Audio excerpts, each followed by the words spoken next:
Hello everyone, hope you all are doing good in your studies. तो आ गया है नेक्स्ट पार्ट, हम कर रहे हैं BFHS की तैयारी। सो आई होप कि आपको वीडियोस अच्छी लग रही हैं तो please hit the like button and subscribe to my channel. और जो बच्चा न्यू है, वेलकम टू माय चैनल। आप मेरी और वीडियोस भी देख सकते हैं, आपको BFHS ओरिएंटेड ही क्वेश्चंस यहाँ पे देखने को मिलेंगे। BFHS हमेशा एक सिनेरियो बेस्ड और एनक्लेक्स बेस्ड क्वेश्चन डालता है। सो ऐसे क्वेश्चंस करने के लिए आप मेरे को सब्सक्राइब कर सकते हैं, क्योंकि मैं रोज़ ही ऐसे क्वेश्चंस डालती हूँ। और अगर बच्चा कोई बाय करना चाहता है ऐसे ही MCQs का PDF, क्योंकि ऐसे MCQs आपको कहीं नहीं मिलेंगे, मैं बहुत मेहनत से ये MCQs आपके लिए लेके आती हूँ। सो अगर आपको बाय करने हैं, सो आप मेरे से बहुत सारे ऐसे ही MCQs जिसमें आपको 20+ PDF मिल जाएंगे, आप मेरे से ले सकते हैं। आपको बहुत सारे क्वेश्चन उसमें मिल जाएंगे। प्रैक्टिस करने के लिए मेरे से बाय कर सकते हैं ओनली इन 199 रुपीज़। और अगर कोई बच्चे की तैयारी नहीं हुई है अभी प्रॉपरली थ्योरी की, जैसे जॉब पे है या फिर कुछ और दिक्कत है, तो वो मेरे से गोल्डन पॉइंटर्स ले सकता है, जो कि आपको बहुत ज़्यादा अफोर्डेबल है, ओनली इन 99 रुपीज़। पर अगर आप दोनों साथ में लेते हैं तो आपको वो पड़ेंगे 249 रुपीज़ के, PDF भी और गोल्डन पॉइंटर्स भी। सो आप वो मेरे से बाय कर सकते हैं। बाय करने के लिए आप मेरे को कमेंट कर सकते हैं, मैं आपको अपने टेलीग्राम का लिंक दे दूँगी। स्टार्ट करते हैं हमारे क्वेश्चन के साथ।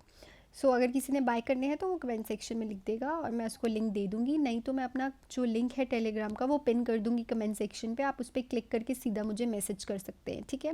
बिकॉज ऐसे ही क्वेश्चन आपको देखने को मिलेंगे, डायरेक्टली क्वेश्चन करने का कोई फ़ायदा नहीं है, ठीक है। आपके पास बुक्स भी नहीं लेते बच्चे इतनी। ट्राई करो कि आप ज़्यादा से ज़्यादा आप तो MCQ करो, क्योंकि पेपर तो आने ही वाला है। स्टार्ट करते हैं। हमारा क्वेश्चन है, client is brought to the emergency department and conscious and empty bottle of aspirin was found in his car and the drug overdose is suspected. Which of the following medication should the nurse has availed for further emergency department? Question क्या बोल रहा है, client को लाया गया है emergency department में, वो अनकॉन्शियस है, ठीक है, और उसकी जो सीट है कार की उस पर मिली है हमने एस्पिरिन की एम्प्टी बॉटल, खाली बॉटल। मे बी उसने यही ड्रग जो है कंज्यूम कर ली है, और इट मीन्स कि उसको क्या हो गया है, ड्रग ओवरडोज हो रखा है, सस्पेक्टेड है। तो इस ड्रग ओवरडोज, कौन सी ड्रग ओवरडोज, एस्पिरिन के रिलेटेड कौन सी ऐसी मेडिसिन जो है वो वहाँ पे अवेलेबल होनी चाहिए इमरजेंसी ट्रीटमेंट के लिए। हमारे पास ऑप्शंस है विटामिन के, डेक्सट्रॉस 50%, या फिर एक्टिवेटेड चारकोल पाउडर, या फिर सोडियम थायोसल्फेट। देखो, सबसे पहली बात तो आपको एंटीडोट्स का पता होना चाहिए। विटामिन के किसका एंटीडोट होता है, वारफरिन का। ये तो चाहिए नहीं, क्योंकि पेशेंट ने कौन सी ड्रग ली है, एस्पिरिन।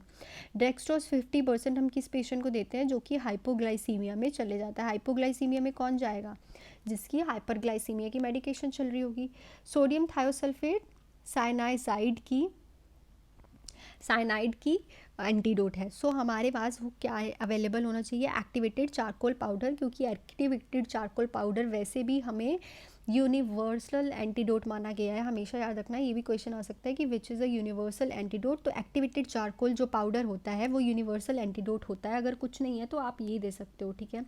ये क्या करता है, जो एक्स्ट्रा पार्टिकल्स होते हैं, जैसे कि एक तो होती है ना नॉर्मल डोज, जो उसने ओवर डोज ली होगी ना, उसको क्या करेगा, ये ऑब्जर्व कर लेगा, ठीक है। ऑब्जर्व करके ये उस पेशेंट को बचा सकता है। तो वहाँ पे हमें इमरजेंसी ट्रीटमेंट के लिए क्या प्रेजेंट होना चाहिए, एक्टिवेटेड चारकोल। इंपॉर्टेंट क्वेश्चन था, तो ध्यान से देखना। नेक्स्ट है, द नर्स इज, यहाँ पे यार केयरिंग आएगा, caring for a patient with cervical cancer, the nurse notes that cervical implant has become dislodged, which of the following action should the nurse take first. बहुत important question है, ठीक है, बहुत ज़्यादा इंपॉर्टेंट क्वेश्चन है। तो क्या कह रहा है, एक नर्स है, क्लाइंट की केयर कर रही है, किसकी, सर्वाइकल कैंसर वाले की। तो नर्स देख रही है कि जो उसका सर्वाइकल इम्प्लांट है वो डिसलॉक्ड हो गया है। जो उसमें इम्प्लांट रखते हैं ना, किस में रखते हैं, रेडिएशन थेरेपी में रखते हैं, एक होती है कीमोथेरेपी, ठीक है। रेडिएशन थेरेपी में एक इम्प्लांट रखा जाता है, ठीक है। वो जो इम्प्लांट है वो डिसलॉक्ड हो गया है। तो कौन सा एक्शन जो है नर्स लेगी, stay with the patient and contact radiology, no, wrap the implant in a blanket and place it behind the lead shield, obtain a dosimeter reading on a patient and report it to the physician, या फिर pick up the implant with the long handed forceps and place it in a lead container। देखो, अगर वो implant निकल जाता है, सबसे पहले तो नर्स, आपने सुना होगा कि अगर किसी के इम्प्लांट डला हुआ है तो वो नर्स वहाँ पे बिना लेड शील्ड के नहीं जाती, ठीक है, लेड का कवर करके ही जाती है, ठीक है। दूसरा, अगर वो गिर चुका है, डिसलॉक्ड हो गया है, तो ऑलवेज नर्स को क्या करना होता है, लॉन्ग हेडेड फोर्सेप्स से उसे उठा के उसे लेड के कंटेनर में डाल देते हैं, क्योंकि लेड से उसका कोई भी इफेक्ट नहीं होता, ठीक है। लेड के साथ वो रिएक्ट नहीं करता इम्प्लांट, इसलिए हम उसे लेड के कंटेनर में डाल देते हैं, दोबारा से पेशेंट में नहीं डालना। हमें उसे लेड के कंटेनर और उसे कभी भी छोटे फोर्सेप्स से नहीं उठाना, एक लॉन्ग हैंडल्ड फोर्सेप्स से उठाना है, क्योंकि अगर वो तुम्हारे पास भी आएगा तो भी तुम्हें रिएक्शन दे सकता है, ठीक है।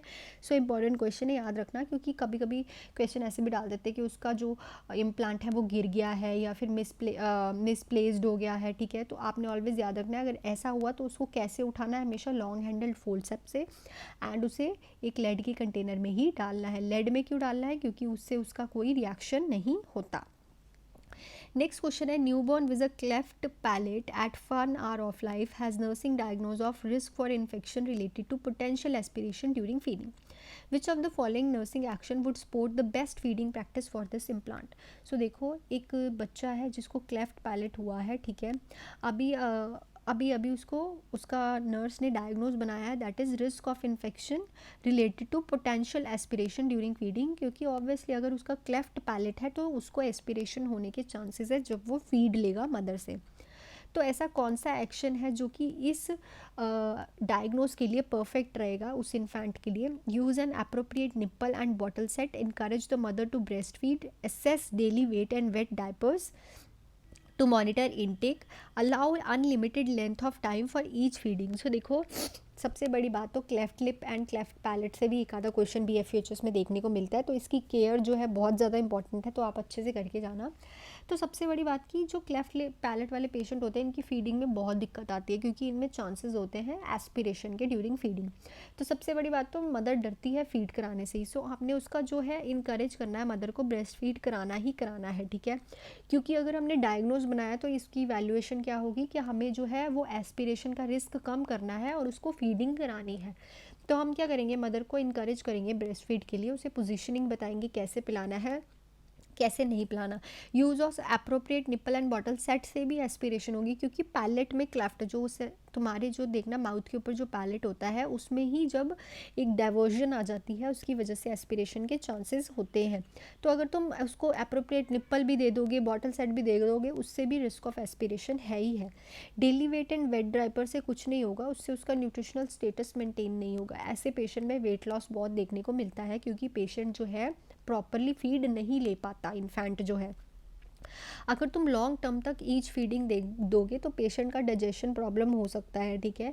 क्योंकि अगर आप लॉन्ग टाइम रोगे तो उस पेशेंट को डायरिया की दिक्कत हो सकती है। तो हमने ऑलवेज जो important and supportive would sport यहाँ पे लिखा हुआ है ना, वुड स्पोर्ट सबसे बड़ा वर्ड है सपोर्ट, यही करेगा कि हम इंकरेज करेंगे मदर को कि ब्रेस्ट फीड कराना है, उसको पोजीशनिंग के बारे में बताएंगे, सब चीज़ों के बारे में बताएंगे, जिससे क्या होगा बच्चे का वेट भी मेंटेन रहेगा और उसको एस्पिरेशन का रिस्क भी नहीं होगा। सो डायग्नोज ध्यान से पढ़ो, देखो डायग्नोज में ही लिखा है कि ड्यूरिंग फीडिंग, तो फीडिंग हमने रिस्क कम करना है, ठीक है। जो भी हम डायग्नोज बनाते होते हैं उसको हमने कम करना होता है, ठीक है। नेक्स्ट पे चलते हैं। ऐसे ही क्वेश्चन करने हैं आपको, देखो ऐसे ही कॉम्प्लिकेटेड क्वेश्चंस आते हैं। अगर ऐसे ही क्वेश्चंस की प्रैक्टिस करनी है तो आप मेरे से PDF बाय कर सकते हैं और गोल्डन पॉइंटर्स भी ले सकते हैं। अलग अलग लोगे तो 199 के PDF है, 99 के गोल्डन पॉइंटर्स है, साथ में आपको ऑफर के साथ 249 के मिल जाएंगे, क्योंकि ऐसे ही आपको जो है क्वेश्चंस देखने को मिलेंगे BFHS में, ठीक है। तो ऐसे क्वेश्चंस की प्रैक्टिस करो। नहीं कर सकते, अफोर्ड नहीं ले सकते, तो ये वीडियोस देखो, ठीक है। या फिर आप ऐसे कर सकते हो कि PDF लेके मेरे से समझ सकते हो डाउट्स, ठीक है। सो ये डिपेंड करता है कि आप प्रैक्टिस कैसे करते हो, क्योंकि अब तो टाइम भी कम है, तो आपको क्या करना है PDF जितने हो सके उतने MCQs करो, ठीक है। नेक्स्ट है, which of the following characteristics should the nurse teach the mother about her neonate diagnose with fetal alcohol syndrome. So ऐसा कौन सा कैरेक्टरिस्टिक है जो कि हम मदर को बताएंगे जो कि न्यूनेट है उसको क्या हुआ है, फीटल एल्कोहल सिंड्रोम, ठीक है। अगर मदर कोई इंटॉक्सिक सब्सटेंसेस लेती है तो उनके बच्चों में ये देखने को मिलता है FAS, फीटल एल्कोहल सिंड्रोम। तो ऐसे कौन से कैरेक्टरिस्टिक्स होंगे न्यूनेट के जो हम मदर को बताएंगे कि जो आपका न्यूनेट है वो रेस्टलेस लेगा एंड लेथार्जिक रहेगा, या फिर उसका जो IQ स्कोर है वो यूजुअली एवरेज ही रहेगा, हाइपर एक्टिव होगा and speech disorder are common, the mortality rate is 70% and unless treated. So देखो, सबसे पहले तो हम उसको ये बताते हैं कि जो भी अल्कोहल सिंड्रोम वाले पेशेंट होते हैं उनका जो IQ स्कोर होता है ना यूजुअली एवरेज ही होता है, ठीक है। उनको मेंटल रिटार्डेशन, आपने सुना होगा ना कि जो मदर बहुत ज़्यादा इंटॉक्सिक सब्सटेंस लेती है, ड्रग्स लेती है, अल्कोहल लेती है, स्मोकिंग करती है, उसके न्यूनेट में, उसके बच्चे में जो है मेंटल रिटार्डेशन देखने को मिलती है। Mental retardation is a first sign of that type of baby, that is fetal alcohol syndrome हुआ है उसको, तो मेंटल रिटार्डेशन कॉमन है। तो इस बच्चे का जो आईक्यू लेवल होता है, इंटेलेक्चुअल क्वालिटी बोलते हैं जिसको, वो बिलो देन एवरेज ही देखने को मिलती है। Hyper active and speech disorder congenital abnormality हो सकती है, ठीक है। Neonates are commonly listless and lethargic है, इसका मतलब उसको क्या है, हार्ट की डिसीज़ है। किसकी? हार्ट की डिसीज़ है। और mortality rate of 70% unless treated. But ये सिम्टम नहीं है कोई भी, ठीक है, इससे हम डायग्नोज नहीं बना सकते। डायग्नोज हमें सिम्टम ही देगा, उसका करैक्टरिस्टिक ही देगा। ये कोई करैक्टरिस्टिक नहीं है कि 70%। ऑब्वियसली अगर उसको हम ट्रीट नहीं करेंगे, सो चीज़ इस ऑप्शन को तो पढ़ते ही मना करना चाहिए था, आपको करना चाहिए। अगर किसी ने किया तो गुड, बिकॉज ये कोई करैक्टरिस्टिक नहीं है। करैक्टरिस्टिक होता है जो चीज़ को जस्टिफाई करे कि हाँ भाई ये जो डिसीज़ कंडीशन हुई है इसके ये करेक्टर है, ये इसके फॉलोइंग है, ठीक है। नेक्स्ट पे चलते हैं। The nurse instruct the client on a health maintenance activity to help control symptoms for her hiatal hernia. Which of the following statement would indicate the client has understood the instruction? तो देखो, एक nurse client को instruct कर रही है कि अपनी health को मेंटेन रखे, उस पेशेंट को कंट्रोल करना है अपना हाइटल हर्निया, ठीक है। हाइटल हर्निया को कंट्रोल करने के लिए वो ऐसा कौन सा उसको इंस्ट्रक्शन, सारी इंस्ट्रक्शंस देगी, सॉरी। तो क्लाइंट ऐसा कौन सा हमें चीज़ बताएगा जिससे नर्स को पता चल जाएगा कि ये समझ चुका है कि जो हमने इंस्ट्रक्शंस दी हैं। तो देखो हमारे पास ऑप्शन क्या है। क्लाइंट कहेगा I will avoid lying down after the meal, I can still enjoy my potato chips and cola at bed, I wish I didn't have to give up swimming, if I wear a girdle I have more sport for my stomach। So देखो, इससे हमें कौन सी statement से पता चलेगा? Obviously first statement कि उसको कभी भी एकदम से लाई डाउन नहीं करना आफ्टर द मील, क्योंकि सबसे पहले हाइटल हर्निया क्या होता है, हमारे यहाँ ज़ीफी स्टर्नम के पास हाइटल हर्निया बल्ज आउट देखने को मिलता है, ठीक है। क्या होता है, वीकनेस ऑफ द मसल्स होने की वजह से जो ऑर्गन्स हैं वो बाहर को आ जाते हैं, ठीक है। इसमें क्या होगा, अगर पेशेंट जल्दी से लेट जाएगा तो उसको वहाँ पे एक डिस्कम्फर्ट सा बड़ा सा फील होगा, कुछ गोल गोल सा, ठीक है, क्योंकि डाइजेशन क्या हो जाएगी स्लोली, जिसकी वजह से हाइपर एक्टिविटी की वजह से पेशेंट को वह बल्ज आउट हाइटल हर्निया के सिम्टम्स देखने को मिलेंगे, ठीक है। सो हम पेशेंट को, अगर पेशेंट कहेगा कि I avoid lying down after the meal, it means कि पेशेंट समझ गया है कि उसको अपना हाइटल हर्निया के जो सिम्टम्स हैं वो कैसे कंट्रोल करने हैं, ठीक है। So this is the correct statement. ये देखो, अगर वो कहेगा कि मैं अपने potato chips and cola at bedtime enjoy कर सकता हूँ, नो, उसको ये चीज़ बेड टाइम नहीं खानी। बेड टाइम खाएगा तो उसको फिर रिगर्जिटेशन होगी, उसको सिम्टम्स आएंगे, ठीक है। उसको कभी भी ये चीज़ें नहीं खानी है। उसके बाद I wish I didn't have to give up swimming, नहीं, उसको कोई स्विमिंग नहीं छोड़नी, वो स्विमिंग कर सकता है, उसको कौन सा स्विमिंग से लेना देना। I wear a ग्रिडल, I have more sport for my stomach. ग्रिडल मतलब टाइट वियर्स डालने से उसको ग्रिडल फील होगा, नो, ऐसा भी कुछ नहीं है, वो टाइट क्लोथ्स जो है वो डाल सकता है। नेक्स्ट भी है, which of the following health promotion activities would be appropriate for the nurse to suggest that client with cirrhosis added to a daily routine at home. तो ऐसी कौन सा हेल्थ प्रमोशन एक्टिविटी है जो कि अप्रोप्रिएट रहेगी नर्स को client को बताने के लिए, जो कि सिरोसिस ऑफ लिवर, सिरोसिस हो रखा है उसको, वो अपने डेली रूटीन में होम में कर सकता है। Supplement the diet with daily multivitamins, limit daily alcohol intake, taking a sleep pill at bedtime, limit contact with other people whenever possible। So देखो, सिरोसिस ऑफ लीवर वाले को कोई कंटेजियस या फिर कुछ और डिसीज़ नहीं होती अनटिल एंड अनलेस उसकी कोई विग्रस प्रॉब्लम ना हो। सो वो लोगों से मिल सकता है, अवॉइड नहीं करना, लिमिट नहीं करना, ठीक है। उसके बाद टेकिंग पिल्स, नो, कभी भी हेपैटिक टॉक्सिसिटी वाले, किसी भी हिपैटिक टॉक्सिसिटी बोल रही हूँ, हिपैटिक प्रॉब्लम पेशेंट वाले को कभी भी स्लीपिंग पिल्स नहीं लेनी, क्योंकि वो जल्दी से रिएक्ट करती हैं हमारे लीवर पे, डैमेज करती हैं लीवर को sleeping pills. Limit daily alcohol intake, obviously ये तो उसको करना ही है, पर वो अपना यहाँ पे लिखा हुआ है डेली रूटीन एट होम में क्या कर सकता है, वो क्या करेगा, सप्लीमेंट्स लेगा, डाइट लेगा और मल्टीवाइटामिन लेगा, जिससे उसका न्यूट्रिशन जो है वो ठीक रहेगा। क्योंकि सिरोसिस मतलब लीवर के जो सेल्स हैं उनमें क्या हो गई है, डिस्ट्रक्शंस, लीवर्स के सेल्स में डिस्ट्रक्शन होगी, तो जो लीवर में काम हो रहा है वो प्रॉपर कर ही नहीं पाएगा जो लीवर के सेल्स हैं, ठीक है, जिससे क्या होगा, पेशेंट का न्यूट्रिशन इम्बैलेंस होगा। आपने देखा होगा जिस पेशेंट को जॉन्डिस होता है ना, उसका न्यूट्रिशन बहुत इम्बैलेंस होता है, उसको वॉमिट होती है, घबराहट होती है, ठीक है। उसकी वजह से उसका न्यूट्रिशन मेंटेन करने के लिए डेली रूटीन में उसे सप्लीमेंट्स लेने होंगे डाइट के, और उसे मल्टीविटामिन्स लेंगे जो कि इसको हेल्प करेंगे हेल्थ प्रमोशन में, ठीक है।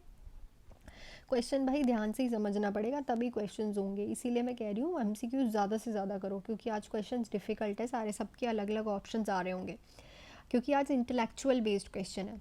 The client who is newly diagnosed with the paranoid schizophrenia tell the nurse the aliens are telling me that I am defective and need to be eliminated, which of the following response by the nurse is most appropriate initially.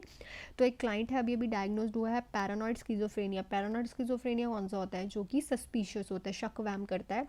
वो nurse को बोलता है कि मेरे को aliens बोल रहे हैं कि मैं एक डिफेक्टिव पीस हूँ और मुझे एलिमिनेट होना चाहिए, मुझे एलिमिनेटेड हो जाना चाहिए। तो इसके लिए रिस्पॉन्स क्या करेगी नर्स? तो ध्यान से देखना ऑप्शंस को। I know those voices are real to you but I didn't hear them. You are having hallucination as a result of your illness. I want you to agree to tell staff when you hear this voice. Your medication will help you to control these voices you are hearing. So देखो इसमें दो options जो हैं वो आपको ठीक लग रहे होंगे, एक लग रहा होगा थर्ड एंड एक फोर्थ। देखो पहली बात तो I know those voices are real to you, I don't, but I don't, अगर तुम इसको बोल दोगे ना आई डोंट हियर देम, तो वो तुम्हें कहेगा कि तुम मेरा ट्रीटमेंट ही नहीं कर सकते, वो तुमसे ट्रीटमेंट ही नहीं लेगा, वो तुम्हें कहेगा शायद ये मुझे पागल बना रहा है, ठीक है। तो ये तो ऑप्शन नहीं है। दूसरा, you are having a hallucination as a result of, अगर हम उसको बता ही देंगे कि ऐसा कुछ नहीं है तो वो मान जाएगा, नहीं वो तो ऑलरेडी सस्पिशियस पेशेंट है, शक करेगा, ठीक है। दोनों ऑप्शन ठीक लग रहे हैं, तो इसमें से जो ऑप्शन सही है दैट ये, कि मैं एग्री करती हूँ तुम्हारी स्टेटमेंट से। हम उसको ये नहीं कहेंगे कि भाई हमें नहीं सुन रहा कुछ भी, हम उसको ये थोड़ी बताएंगे कि तू ऐसी चीज़ें फील कर रहा है, वो तो और ज़्यादा इरिटेटेड हो जाएगा। हम उसे कहेंगे जब जब तुम्हें ये वॉइसेस सुने तो तुम्हें स्टाफ को बताना है, क्योंकि मे बी ये वॉइसेस से वो क्या कर सकता है, किसी पे हमला भी कर सकता है, किसी को हार्म भी कर सकता है और ख़ुद को भी हार्म पहुंचा सकता है इन वॉइसेस से। तो हम उसे कहेंगे आई एग्री कि ये वॉइसेस हैं, बट तुम्हें जब भी सुनाई दे तुम्हें स्टाफ को बताना है, ताकि जो स्टाफ है वो अवेयर हो जाए और अगर कोई हार्म होता है तो उसे बचा ले। सो नर्स ये रिस्पॉन्ड करेगी पेशेंट को। तो ऐसे ही जो है क्वेश्चंस आते हैं BFUHS में। तो हम इससे PDF एंड गोल्डन पॉइंटर्स ले सकते हैं, क्योंकि ऐसे क्वेश्चंस ही करोगे बच्चों तभी क्लियर होगा पेपर, ठीक है। नेक्स्ट है, when caring for a client diagnosed with delirium which condition is most important for the nurse to investigate. तो एक पेशेंट है जो कि डिलीरियम डायग्नोज्ड हुआ है उसको, तो इसमें से कौन सी मोस्ट इंपॉर्टेंट इन्वेस्टिगेशन होगी इस कंडीशन की? Cancer of any kind, impaired hearing, prescribe the drug, intoxication या फिर हार्ट फेलियर। सो देखो सबसे ज़्यादा इंपॉर्टेंट इस पेशेंट में क्या होता है, डिलीरियम कब होता है? एट दी एज ऑफ 60-50, ठीक है। पेशेंट क्या हो जाता है, प्रॉपरली डिमेंशिया की स्टेज से पहले आता है डिलीरियम, ठीक है। कभी कभी अनकॉन्शियस क्लाउडी कॉन्शियसनेस होती है उसको, ठीक है, उसके क्लाउडी थॉट्स होते हैं। तो इस वाले पेशेंट की इम्यूनिटी लो होने की वजह से ड्रग इंटॉक्सिकेशन जो है बहुत ज़्यादा जल्दी होती है। तो इस पेशेंट में सबसे ज़्यादा इन्वेस्टिगेशन किस चीज़ की जाती है? ड्रग इंटॉक्सिकेशन की, ताकि हमें पहले ही पता चल जाए इंटॉक्सिकेशन हो रही है। क्योंकि एल्डरली पीपल जो है उनकी बॉडी फिजिकली वीक होती है, इम्यून सिस्टम वीक होता है, तो अगर हम उसको कोई ड्रग देते हैं ना तो उनकी इंटॉक्सिकेशन के लिए हमें फटाफट उनके ब्लड सैंपल्स लेने पड़ते हैं, सैम्पलिंग करानी पड़ती है, चेक कराना पड़ता है कि कहीं टॉक्सिकेशन तो नहीं हो रही ड्रग की, ठीक है। तो हमें इम्पॉर्टेंट इन्वेस्टिगेशन यही होगी। नेक्स्ट क्वेश्चन है, while assessing a client diagnosed with dementia, the nurse note that her husband is concerned about what she should do when she use vulgar language with him. The nurse should, तो एक nurse है assess कर रही है patient को जो कि diagnose हुआ है डिमेंशिया से। उसकी वाइफ कह रही है कि उसका हस्बैंड जब जब उससे बात करता है तो वल्गर लैंग्वेज यूज़ करता है, वो वल्गर लैंग्वेज यूज़ करती है, सॉरी, जो पेशेंट है वो हर है, वाइफ है, और जो हस्बैंड है वो नॉर्मल पेशेंट है। तो उसका हस्बैंड कहता है कि जो मेरी वाइफ है वो वल्गर लैंग्वेज यूज़ करती है, तो मैं क्या करूँ? तो नर्स उसको क्या बोलेगी? Tell her that she is very rude, ignore the vulgarity and distract her, tell her to stop swearing immediately, say nothing and leave the room. So obviously nurse उसे बोलेगी कि ignore the vulgarity and distract her, क्योंकि dementia वाले patient में जब वो बहुत ज़्यादा इरिटेटेड हो जाते हैं तो वो वल्गैरिटी पे उतर आते हैं, बिकॉज उन्हें नहीं पता होता कि वो क्या बोल रहे हैं, ठीक है। डिमेंशिया ये होता है कि अनकॉन्शियसनेस खो जाता है बंदा, भूल जाता है सब कुछ, ठीक है। तो इससे अच्छा है कि उसकी वल्गैरिटी को इग्नोर करके हम उसे डिस्ट्रैक्ट करते हैं। डिस्ट्रैक्ट करने से क्या होगा, उसकी वल्गैरिटी जो है वो बंद होगी थोड़ी, और अगर तुम उसे कह दोगे रूड है, या फिर उसको कहेंगे स्वेरिंग इमिडिएटली मत कर, या फिर उसका रूम से निकल जाएंगे। पहली बात तो ये दोनों ऑप्शन गलत इसलिए है क्योंकि अगर तुम उसे रूड और उसको कह उससे बहस करने लग जाओगे तो वो और इरिटेट होके और वल्गर लैंग्वेज यूज़ करेगा, ठीक है, यूज़ करेगी। अगर तुम से nothing and leave the room, तो जो पेशेंट है उसको कुछ समझ ही नहीं आएगा कि मुझे ये चीज़ें यूज़ नहीं करनी है, मैं अंडरस्टैंड भी तो करानी है ना उसको कि ये गलत है।